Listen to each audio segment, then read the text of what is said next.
Yes, students, today we are going to start class 10th physics series and the first chapter is electricity.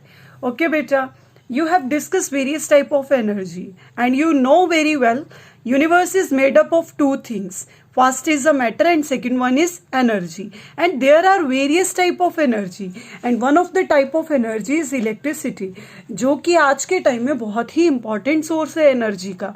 आपको पता है कि जितनी भी हमारी मॉडर्न लाइफ है, हमारे घरों में, इंडस्ट्रीज में, है ना, ट्रांसपोर्टेशन में, हर जगह इलेक्ट्रिसिटी का बहुत ही इंपॉर्टेंस है. So it is an important source of energy. It is used in the homes, industries, in transportation etcetera. There are two type of electricity. बेटा इलेक्ट्रिसिटी बेसिकली टू टाइप्स की है. आपने देखा होगा कि एक तो होती है आपकी स्टैटिक इलेक्ट्रिसिटी और एक होती है आपकी जो है करंट इलेक्ट्रिसिटी.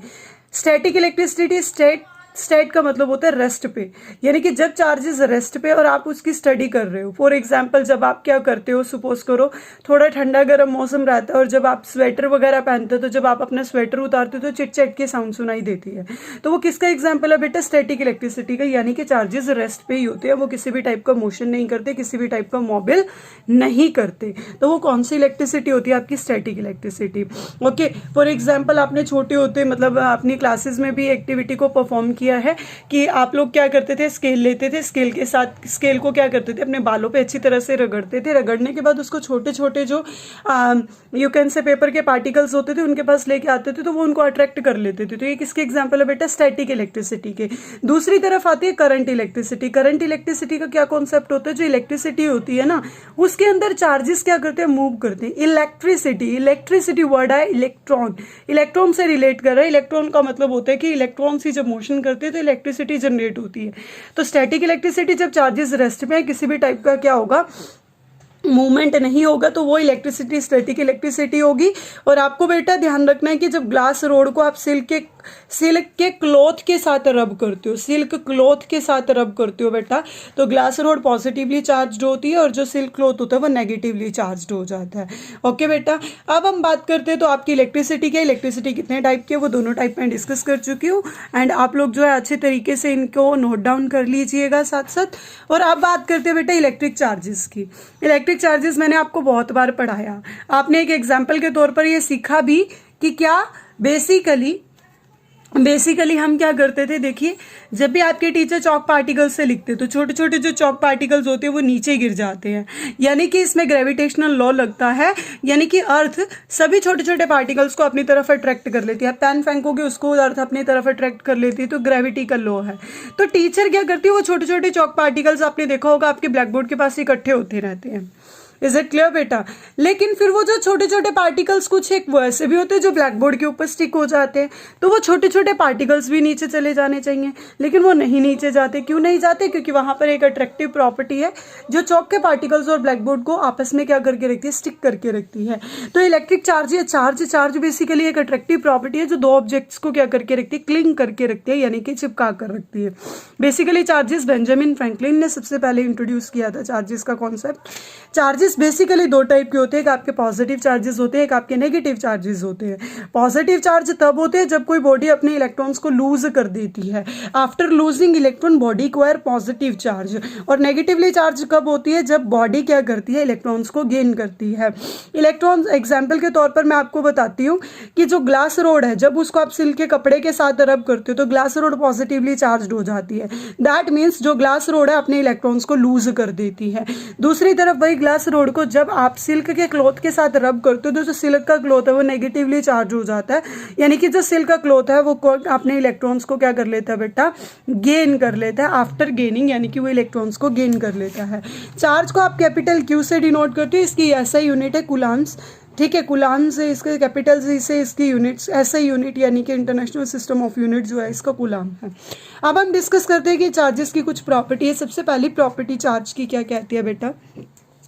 कि जितने भी ऑपोजिट चार्जेस हैं या अनलाइक चार्जेस हैं वो एक दूसरे को हमेशा अट्रैक्ट करते हैं. Negative positive will attract each other, negative positive will attract each other and positive negative will also attract each other. यानी कि अनलाइक होने चाहिए और वो ऑपोजिट हैं तो वो एक दूसरे को क्या करेंगे बेटा, अट्रैक्ट करेंगे. The next is like charges always repel each other. अगर नेगेटिव नेगेटिव है they will repel each other, positive positive है they will also repel each other. Like charges और you can say repel, same charges repel each other, negative negative repel each other और positive positive also repel each other. Next is the quantization property. The charge of an object is integer multiple of elementary charge. There are three type of elementary charge, elementary particles or you can say fundamental particle. First is the electron, second is the proton and next is the neutron. And in this particular case we will discuss about charge on an electron. That is quantization, that means Q is equals to plus minus Ne. Here N is said to be integer and charge on electron that is minus 1.6 into 10 raised to the power minus 19 coulombs. Is it clear beta? Okay. इसका ज़्यादातर quantization properties का आपको अब use करना होता है जब आपको नंबर ऑफ इलेक्ट्रॉन्स निकालने होते हैं. Next is conservation of charge. जो टोटल आपने कॉन्जर्वेशन ऑफ एनर्जी पढ़ा, कॉन्जर्वेशन ऑफ मोमेंटम पढ़ा है ना, लीनियर मोमेंटम पढ़ा, एंगुलर मोमेंटम पढ़ा, अभी आपको कॉन्जर्वेशन ऑफ चार्ज पढ़ना है. That means total charge on an isolated system. Isolated system the system which is completely cut out from the surroundings. Okay, the total charge of an isolated system remain constant. Charge can neither be created or nor be destroyed, but it can transfer from one body to another. For example, if there are two bodies, body A and body B.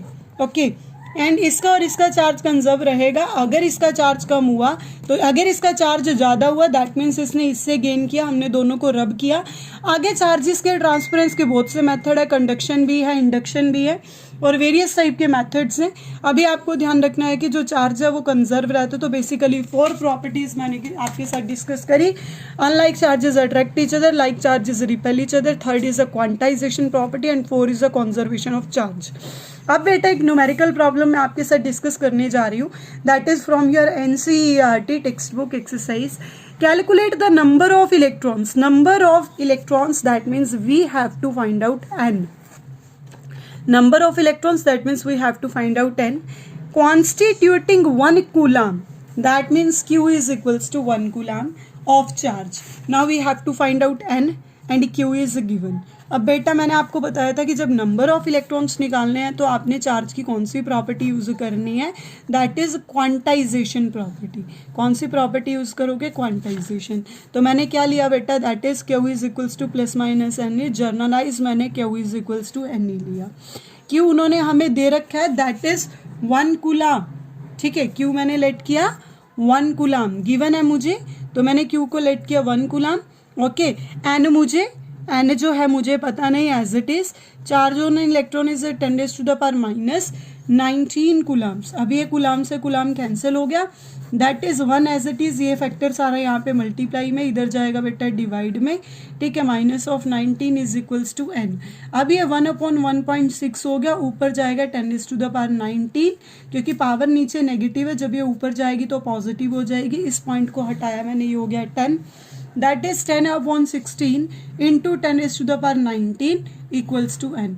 2 5s are 10, 2 8s are 16. That is 5/8 into 10 raised to the power 19 equals to n.